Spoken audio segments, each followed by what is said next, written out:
में बेशुमार लोग लाखों की तादाद में सफ़ेद लिबास में मलबूस तशरीफ फरमा थे। आवाज़ आई कि ये हुजूर सल्लल्लाहु अलैहि वसल्लम के तमाम सहाबा किराम। कितनी खुशकिस्मती है कि एक हिंदू बच्चे को अल्लाह तबारक व तआला उसकी ख्वाहिश के मुताबिक नबी अकरम सल्लल्लाहु अलैहि वसल्लम ने पूरे सहाबा किराम भी यानी दिखाए गए।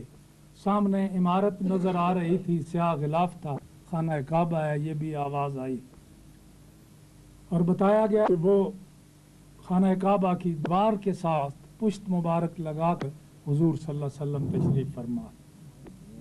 तो मैंने ये किया एक अक्लमंदी ख्वाब में कि मोहम्मद सादिक चूँकि मुसलमान है, इसे आगे कर दूँ, मैं हिंदू हूँ, मैं पीछे चलूँगा, मुसलमान का हक पहले है। हम हुजूर सल्लल्लाहु अलैहि वसल्लम की खिदमत में वो पहले मोहम्मद सादिक पहुँचा और आप वहाँ तशरीफ़ फरमा थे। जब हतीम से ज़रा आगे मुड़े रुकने यमानी की तरफ, 3 पत्थर छोड़कर चौथे पत्थर के साथ खाना काबा का जो चौथा पत्थर था वहाँ हुजूर सल्लल्लाहु अलैहि वसल्लम तशरीफ़ फरमा थे। जब अल्लाह ताला ने वहाँ हाज़िरी का मौका दिया तो मैंने अपने दोस्तों को बताया कि ये वो जगह थी जहाँ मैंने हुजूर अकरम सल्लल्लाहु अलैहि वसल्लम को तशरीफ़ फरमा देखा। मोहम्मद सादिक ने मुसाफे के लिए हाथ बढ़ाया, हुजूर सल्लल्लाहु अलैहि वसल्लम ने मुसाफा फरमाया। वो पीछे हटा, फिर आगे मैं हाजिर हुआ, मैंने हाथ बढ़ाया मुसाफे के लिए, हुजूर ने हाथ न बढ़ाया, आप उठ खड़े हुए और मुझे गले लगा लिया। सबसे पहला ख्याल जो मेरे जहन में गया कि कितना अजीम पैगंबर है जो एक हिंदू बच्चे को गले लगा के मिले। फिर आप तशरीफ़ फरमा हुए, मैं भी आपकी खिदमत में बैठ गया। फरमाया कैसे आए हो, उर्दू में बातचीत हुई। मैंने अर्ज़ किया या रसूलल्लाह आपकी खिदमत में इस्लाम कबूल करने के लिए हाजिर हुआ। तो हुजूर सल्लल्लाहु अलैहि वसल्लम ने ये मेरा दायां हाथ अपने दोनों मुबारक हाथों में लिया और कुछ देर आप खामोशी से पढ़ते रहे, मुझे लब हिलते नज़र आ रहे थे।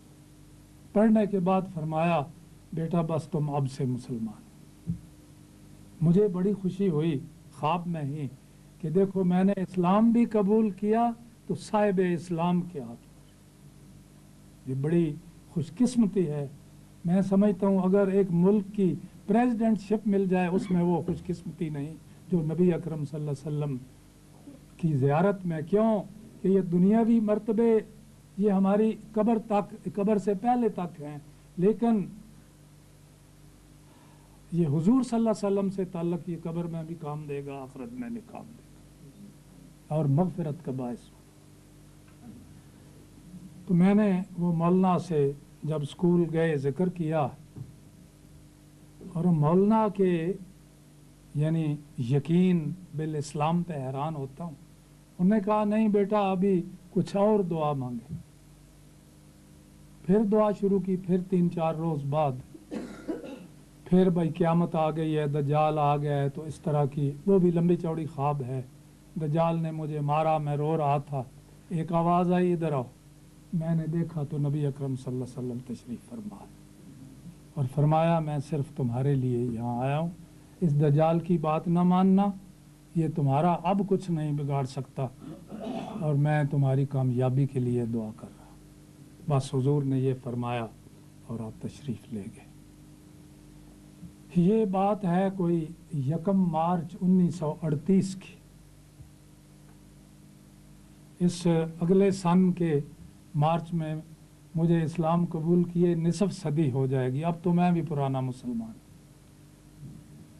तो 4 मार्च 1938 को मैंने फ़ैसला कर लिया कि अब मैंने इस्लाम कबूल करना है, अब मज़ीद मुझे किसी दलील की ज़रूरत। 8वीं में मैं उस वक़्त पढ़ता था, यही 13 साल उम्र होगी, 8-5 13।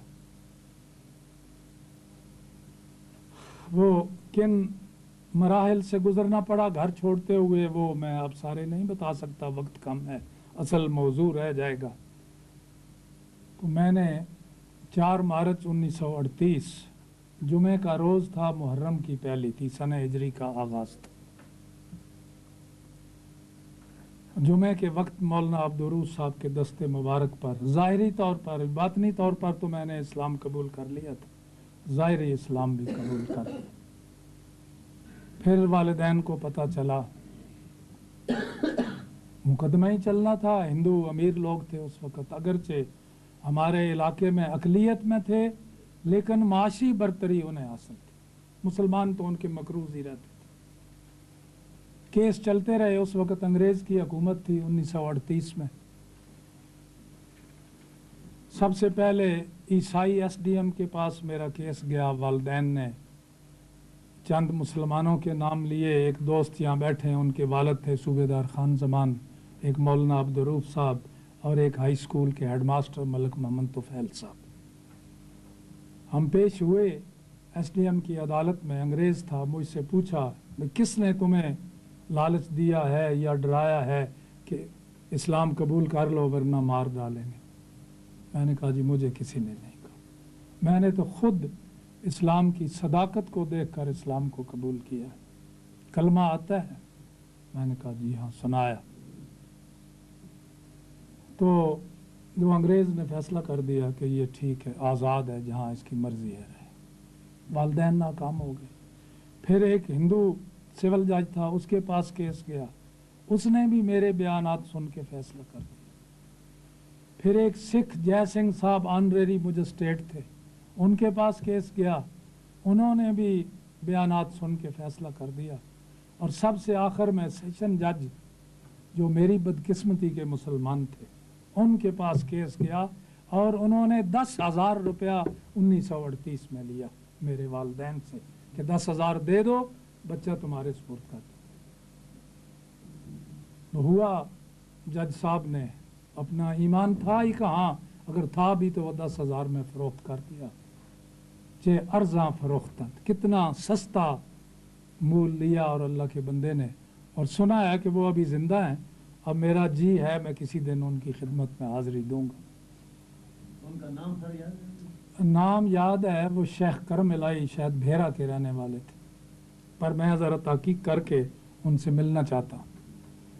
वालिद साहब ने मुझे कहा, देख लिया ये इन लोगों का मज़हब कबूल किया है जिनका ईमान हमने 10,000 में ख़रीद लिया। इस दलील का मेरे पास कोई जवाब नहीं था। खैर, वालिद साहब मेरे कश्मीर में मुलाजिम थे। भद्रवाह एक जगह है कश्मीर में, वो जम्मू से आगे बटोत और बटोत से आगे भद्रवाह, वहाँ ले गए। वहाँ उन्होंने इज़ार आसानी की हद कर दी।